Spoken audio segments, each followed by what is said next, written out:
infinix 088 இந்த ஃபோனை வாங்கலாமா? 15,000 ரூபாய் பட்ஜெட்டில் இருக்கிறதுல இதுதான் பெஸ்ட்டான ஸ்பெசிஃபிகேஷன்ஸோட லான்ச் ஆயிருக்கு. அதனால் இன்ஃபினிக்ஸ் வாங்குறது ஒர்த்தாக இருக்குமா? இல்லை Poco M2 Pro, Narzo 20 Pro, Realme 7 மாதிரியான மொபைல்ஸை வாங்கலாமா? இந்த வீடியோவில் இன்ஃபினிக்ஸை வாங்கலாமான்னு சொல்கிறதுக்கான காரணங்களும் வாங்கக்கூடாதுன்னு சொல்கிறதுக்கான காரணங்களும் பார்க்கலாம். எண்ட் ஆஃப் த வீடியோவில் கண்டிப்பாக உங்களுக்கு ஒரு தாட் வரும், இந்த ஃபோனை வாங்கலாமா வேணாமான்னு சொல்லிட்டு. ஸோ வீடியோ ஃபுல்லாக ஸ்கிப் பண்ணாமல் கடைசி வரைக்கும் பாருங்கள். அப்போ தான் நான் என்ன சொல்ல வரேன்னு உங்களுக்கு 100% புரியும். இது உங்கள் darklight டெக். இந்த வீடியோக்குள்ளே போகலாம்.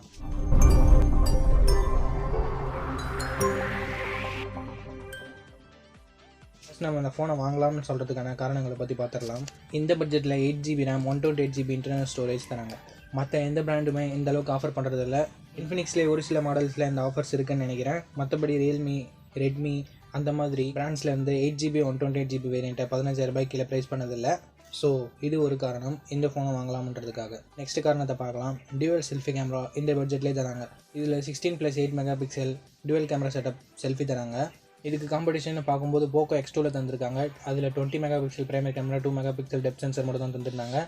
ஸோ நீங்கள் செல்ஃபிஸ் அதிகமாக எடுக்கிறவங்கன்னா டியூவல் செல்ஃபி கேமரா இருக்க மொபைலை நீங்கள் தேடிட்டு இருந்தீங்கன்னா இந்த மொபைல் உங்களுக்கு சூட்டபுளாக இருக்கும். ஸோ இதுவும் ஒரு காரணம். நெக்ஸ்ட் காரணம், இதில் G90T கொடுத்துருக்காங்க. இது ஒரு நல்ல கேமிங் ப்ராசஸர். என்னதான் ரியல்மி 7 நார்சோ 20 Proவில் G95 கொடுத்துருந்தாலும் இதுவும் ஒரு டீசெண்டான கேமிங் ப்ராசஸர் தான். G90Tயும் உங்களுக்கு கேமிங் ரொம்பவே முக்கியமான மட்டும் நீங்கள் அதை சூஸ் பண்ணலாம். G90Tயையும் நீங்கள் கன்சிடர் பண்ணலாம் கேமிங்காக. ஸோ இதில் G90T ப்ராசஸர் யூஸ் பண்ணியிருக்கிறதும் ஒரு காரணம். நெக்ஸ்ட், லிக்விட் கூலிங் டெக்னாலஜி இதில் யூஸ் பண்ணியிருக்காங்க. நம்ம ஆல்ரெடி ரெட்மி Note 8 Proவில் பார்த்துருந்தோம், G90T யூஸ் பண்ணியிருந்தாங்க. அதில் லிக்விட் கூலிங் யூஸ் பண்ணியிருந்தாங்க. ஸோ ஹீட்டிங் இஷ்யூஸ் அதில் எதுவுமே இல்லை. பட் ரியல்மி 6ல யூஸ் பண்ணியிருக்கும்போது செம ஹீட்டிங் இஷ்யூஸ் இருந்தது. ஸோ இந்த ஃபோன் வாங்கும்போதும் உங்களுக்கு ஒரு டவுட் இருக்கும், G90T ஹீட் ஆகுமான்னு சொல்லிட்டு. ஸோ இதில் லிக்விட் கூலிங் யூஸ் பண்ணியிருக்கிறதால ஹீட் ஆக நிறையவே சான்சஸ் இல்லை. ஸோ நீங்கள் தாராளமாக இந்த மொபைல் வாங்கலாம், எந்தவித ஹீட்டிங் இஷ்யூஸும் இருக்காது. ஸோ லிக்விட் கூலிங் யூஸ் பண்ணியிருக்கிறது இந்த ஃபோனை வாங்கலாம்னு சொல்கிறதுக்கான இன்னொரு காரணம். அடுத்த காரணம், பிக் டிஸ்பிளே கொடுத்துருக்காங்க. 6.85 இன்ச்சஸ் நமக்கு தராங்க. ரியல்மி 7ல் 6.5 இன்ச்சஸ் தான் தராங்க. போக்கோ X2, போக்கோ X3 மாதிரியான மொபைல்ஸில் 6.67 இன்ச்சஸ் தராங்க. ஸோ உங்களுக்கு பிக் டிஸ்பிளே வேணுன்ற பட்சத்தில் இந்த மொபைல் உங்களுக்கு ஒரு நல்ல டீலாக இருக்கும். நெக்ஸ்ட் ரீசன் பார்க்கும்போது 90 Hz ரெஃப்ரெஷ் ரேட் தராங்க. Already Realme 7, Realme 6, Realme 6 Pro அந்த மாதிரியான மொபைல்ஸ்லேயும் 90 Hz இருக்குது. பட் இந்த பட்ஜெட் செக்மெண்ட்டில் இவங்களும் 90 Hz ஆப்ஷன் தராங்க. எனக்கு ரியல்மி மொபைல்ஸ் தேவையில்லைன்னு நினைக்கிறவங்க, 90 Hz ஆப்ஷன் வேணும்னு நினைக்கிறவங்க இந்த மொபைலை நீங்கள் ட்ரை பண்ணி பார்க்கலாம். நெக்ஸ்ட் ரீசன் பார்க்கும்போது டிசைன் சூப்பராக இருக்குது. அந்த டைமண்ட் கட் டிசைன் பார்க்குறதுக்கு நல்லாயிருக்கு.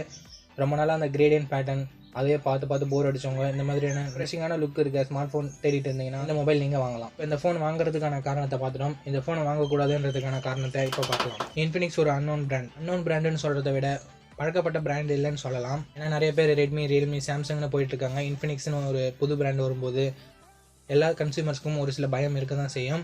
இந்த ஸ்மார்ட் ஃபோன் அன்னோன் பிராண்டுகிட்ட இருந்து வரது ஒரு நெகட்டிவ் பாயிண்ட் தான். நெக்ஸ்ட், அப்டேட்ஸ் எந்த அளவுக்கு இருக்கும்னு தெரியாது.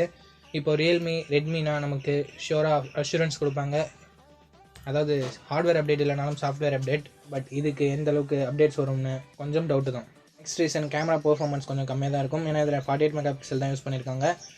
இங்கே நான் செல்ஃபி கேமரா மென்ஷன் பண்ணல, பேக் கேமரா மட்டும் தான் மென்ஷன் பண்ணுறேன். ஏன்னா already Realme 7, Realme 6, Realme 7i மாதிரியான மொபைல்ஸில் 64 megapixel quad camera setup use பண்ணியிருக்காங்க. ஸோ 48 மெகாபிக்சல் 64 மெகாபிக்சல்னு பார்க்கும்போது 64 மெகாபிக்சல் தான் வின் பண்ணோம். ஸோ உங்களுக்கு கேமரா மெயின் ஃபோக்கஸ்னால் நீங்கள் ரியல்மி 7 மாதிரியான மொபைல்ஸை சூஸ் பண்ணலாம். ஏன்னா அதில் 64 மெகாபிக்சல் கேமராஸ் இருக்குது. நெக்ஸ்ட் ரீசன் பார்க்கும்போது 30W ஃபாஸ்ட் சார்ஜருக்கான சப்போர்ட் இருக்குது. ஆனால் அதை பாக்ஸில் அவங்க இன்க்ளூட் பண்ணல. ரியல்மி 7ல் 30W ஃபாஸ்ட் சார்ஜர் சப்போர்ட் இருக்குது, அதை பாக்ஸ்லையும் இன்க்ளூட் பண்ணியிருந்தாங்க. ஸோ இங்கே இவங்க 30W ஃபாஸ்ட் சார்ஜரை இன்க்ளூட் பண்ணியிருந்தால் அது ஒரு ப்ளஸ் பாயிண்டாக இருக்கும். அது இன்க்ளூட் பண்ணாதால் இங்கே ஒரு நெகட்டிவாக இருக்குது. அவ்வளோதான் ஃப்ரெண்ட்ஸ், நம்ம நெகட்டிவ் பாயிண்ட்டும் பார்த்தாச்சு, பாசிட்டிவ் பாயிண்ட்ஸும் பார்த்தாச்சு. இவ்வளோ தான் நம்ம ரீசன்ஸ். ஒரு மாட்ரேட்டான யூசர்னா இல்லை அபோவ் மாட்ரேட்டான யூசர்னா உங்களுக்கு இந்த மொபைல் 100% ஒர்த்தாக இருக்கும். ஆனால் கேமராஸும் கேமிங்கும் தான் மெயின் ஃபோக்கஸ்டாக இருக்கவங்க இந்த மொபைல் வாங்குறத கொஞ்சம் அவாய்ட் பண்ணிக்கலாம். ஏன்னா ரியல்மி 7 சூஸ் பண்ணலாம். அதில் ப்ராசஸரும் கேமராஸும் கொஞ்சம் பெட்டராக இருக்கும். நான் ரியல்மி 7க்கும் இன்ஃபினிக்ஸ் 088க்கும் ஒரு கம்பேரிசன் வீடியோ போட்டிருக்கேன், கார்ட்ஸில் தரேன், வேணும்னா செக் பண்ணி பாருங்கள். உங்களுக்கு இன்னும் நிறைய இன்ஃபர்மேஷன் கிடைக்கும். அவ்வளோதான் ஃப்ரெண்ட்ஸ், வீடியோட இறுதி கொண்டோம். இந்த வீடியோ உங்களுக்கு பிடிச்சிருக்கும், நம்ம அப்படி பிடிச்சிருந்தா லைக் பண்ணுங்கள், இன்ஃபர்மேட்டிவ் வந்து உங்கள் ஃப்ரெண்ட்ஸ் கூட ஷேர் பண்ணுங்கள். நம்ம சேனலை சப்ஸ்கிரைப் பண்ணி பெல் ஐக்கான் ப்ரெஸ் பண்ணுங்கள். அப்படி பண்ணிங்கன்னா டெய்லி ஈவினிங் 4 o'clock அப்லோட் பண்ணுற வீடியோஸோட நோட்டிஃபிகேஷன் உங்களுக்கு வரும். அது மூலமாக நீங்கள் நம்ம வீடியோஸ் மிஸ் பண்ணாமல் பார்க்கலாம். நெக்ஸ்ட் வீடியோவில் பார்ப்போம். Think positive, be positive.